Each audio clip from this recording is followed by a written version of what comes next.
আসসালামু আলাইকুম দর্শক শ্রোতা। প্রিন্স মামুন অবশেষে জেল থেকে ছাড়া পাইছে। ছাড়া পায়া কয়েকটা প্যাকেট দুধ কিনছে। দুধ কিনা, আরে ভাই এর একটা বালতির ব্যবস্থা করা যাইতো না? তারপরে হচ্ছে সাংবাদিকরা ঘিরে নিছে। অবশ্য সাংবাদিকদের কাছে খবর আসছে, কারণ আগেই নিউজ হয়েছে যে প্রিন্স মামুন এখানে ছাড়া পাইছে, জামিন পাইছে। দর্শক শ্রোতা, প্রিন্স মামুন দুধ দিয়ে গোসল করে সে পাপ মুক্ত হইল। আপনারা কি খেয়াল করেছেন যে প্রিন্স মামুনের সেই চুল কোথায় গেল? সেই রং করা চুল কোথায় গেল? খেয়াল করেছেন? এবং এক ধরনের ক্লিন শেপ দেখা যাচ্ছে, বা এরকম টাইপের কিছু দেখতে পাচ্ছেন না আপনারা? চুল টিয়া মার্কা চুল সব কি জেলে যাওয়ার পরে কেটে দিছে? ওখানে ডিসিপ্লিন মানা লাগবে, ঠিক আছে? চাইলেই সব কিছু করা যায় না। প্রিন্স মামুন তার অভিজ্ঞতা শেয়ার করেছে। আমরা একটু চলেন আপনাদেরকে একটু বলি। আপনারা কি জানেন আপনাদেরকে আমি বলেছিলাম যে ঈদের দিন কিন্তু সাংস্কৃতিক অনুষ্ঠানের আয়োজন করা হয় জেল হাজতেও, ঠিক আছে? ওখানে প্রিন্স মামুন যে ভালো নাচ পারে, আপনারা কিন্তু সবাই জানেন যে প্রিন্স মামুন ভালো নাচ পারে, বিভিন্ন মিউজিক ভিডিও করেছে। সেখানে সে একটা ঈদের দিন সে কিন্তু জেলে নেচেছে, ঠিক আছে? তার নাচ দেখে অনেকেই অবাক হয়েছে।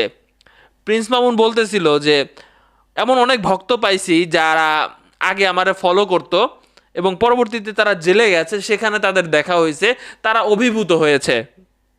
দর্শক শ্রোতা, প্রিন্স মামুন 5 ওয়াক্ত নামাজ পড়েছে জেলের ভিতরে। অন্য কি অভ্যাস ছিল না ছিল জানি না, সেখানে 5 ওয়াক্ত নামাজ পড়েছে। এবং খাবার দাবারের কথা, কারণ আমরা লায়লার কাছে শুনেছি যে সে বিভিন্ন রকম অনেক চাহিদা ছিল তার, তো সেখানে সবার জন্য যেহেতু এক খাবার, তো সেক্ষেত্রে সে মানায় নিছে সে বিষয়টা। সেখানে তারা একটু বন্দি বন্দি লাগছে, তবে তিনি মাঝে মধ্যে নাকি আকাশের দিকে তাকায় থাকতেন। এবং সেখানে আমরা যতটুকু দেখলাম যে তিনি বাইরের কোনো বাজে জিনিস তো সেখানে পাবে না খাওয়ার জন্য, চা চাইবে তা তো পাবে না, তো এটা তার ক্ষেত্রেও বলবৎ ছিল।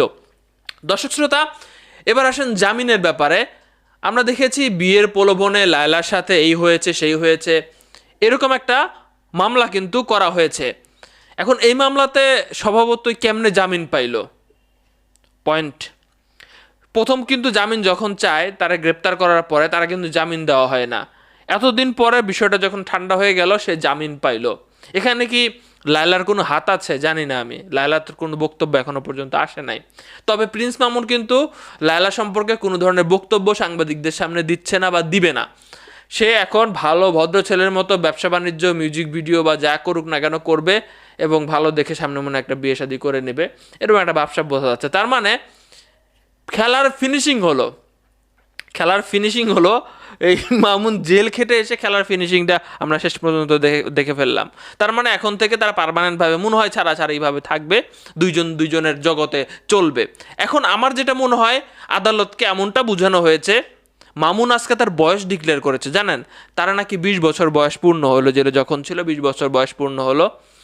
সো আদালতকে মনে হয় এমনটাই বোঝানো হয়েছে, মামুনের বয়স 20, ওনার বয়স 48, কে কারে প্রলোভন দেখানোর মতো আপনিই বলেন?